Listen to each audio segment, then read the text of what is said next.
ඇයගේ නිල රථය පොලිස් ආරක්ෂාව මැද්දේ පැමිණෙන ආකාරය තමයි ඔබ දකින්නේ. අපිට අද දවසේ කතා කරන්න වෙන්නේ ඇය ගැන. හැබැයි අපි කතා කරන්නේ යන්නේ ඇය ගැන නෙවෙයි.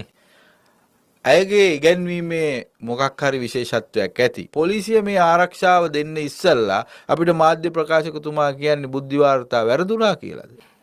වැරදිලා තියෙන්නේ. එයා කියන්න දෙයක් නැහැ.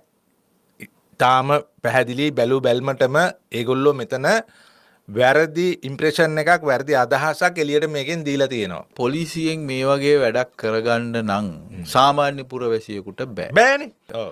අනිවාර්යයෙන්ම මේක පිටිපස්සේ පොලිසිය ලොක්ෙක් ඉන්න ඕනේ. නැත්නම් දේශපාලඥයෙක් ඉන්න ඕනේ. දොළු කන්දේශීන් කියලා මේවට කියන්නේ ඇත්තට. නෑ ඒකට ඉස්සල්ලා අපි කියලා යමුකෝ එතනට සේපාල් මේ මට තියෙන ගැටලුව දැන් අපි ඔබ යන්නේ මේ ටීචර් අම්මා ගැන කතා කරන්න. එයා ගැන කතා කරන්න දේවල් තියෙනවා. හැබැයි අපි මතක් කරනවා පොලිසියට බුද්ධ්‍යංශයට වහාම හොයන්න මේක මේ ටීචර් අම්මා සල්ලි දීලා රිසිට් එකක් ගෙවලා ගත්ත සේවාවක් කියලා මාධ්‍ය ප්‍රකාශකතුමා කිව්වට මිනිස්සු රවට්ටන්න එපා. අර ශිෂ්‍යත්ව ළමයි රවට්ටුවා වගේ අපිව රවට්ටන්න හදන්න එපා. අනිත් එක තමයි මේකට උදව් කරපු මේ NPP ආණ්ඩුවේ දේශපාලකයා කවුද කියලා අපිට දැනගන්න ඕනේ. අනිවාර්යයෙන්ම අපි එහෙම කියන්නේ මේ ආණ්ඩුවත් එක්ක තියෙන තරහට හෝ ආණ්ඩුවත් එක්ක මේ හැම වෙලේම ආණ්ඩුවට බයින්න ඕන හින්දා නෙමෙයි. අපි පුරුදුනේ ඒගොල්ලන්ගේ. දැන් මෙහෙම ඉල්ලීම් තියෙනවා නම් සේපාල් ආණ්ඩුවට මේක හොඳ ආයෝජනයක් නෙමෙයි. මේක හොඳ බිස්නස් එකක්.